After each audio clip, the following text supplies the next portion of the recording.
So I want to sort of just show this, which is an example actually of a customer that we work with in Denmark.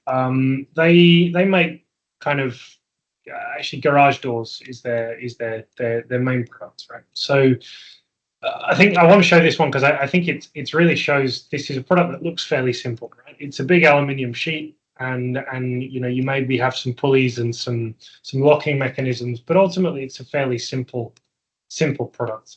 Now, the importer based in Denmark had one supplier in China who was their kind of go-to person. They're a trading company.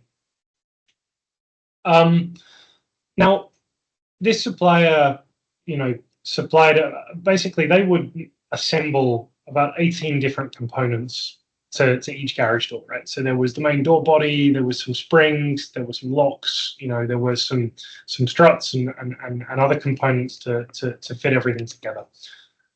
Now, a lot of these were semi-finished goods, right? So, for example, let's take the locking mechanism, right? It's a semi-finished good.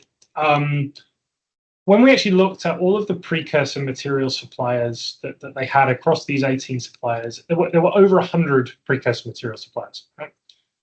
Now, what this basically shows is that for their one supplier to actually get the clarity from all of their 18 factories on the emissions was already quite hard.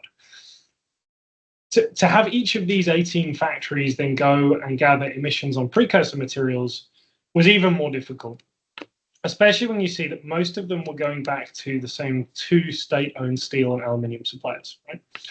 Now, why is this complicated? Well, first of all, we see that carbon literacy really starts to break down after you get to factory level. Really, a lot of suppliers in China have very little clarity on even what carbon emissions are, let alone why they're supposed to be reporting them. They don't know how to make these calculations. They don't know how to gather this data. A lot of them, you know, we get the question of, well, it's easy. They've got an energy meter on each piece of equipment or something like that. Can't they just give us their energy data from their equipment?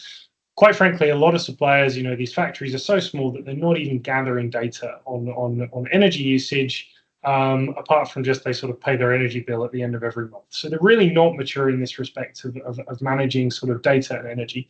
So it can be very difficult for them. And then obviously once you get down to the precursor material suppliers, it can be even more complicated. And finally, we see sort of these state-owned steel and aluminium suppliers. They're just such giant organizations, and they're getting hundreds and hundreds of these requests now. They are not going to answer every single request individually. So what we have here is really a dynamic where you have one supplier who is somehow responsible for gathering all of this data from a very, very complex, supply chain. And this can be a real challenge for them.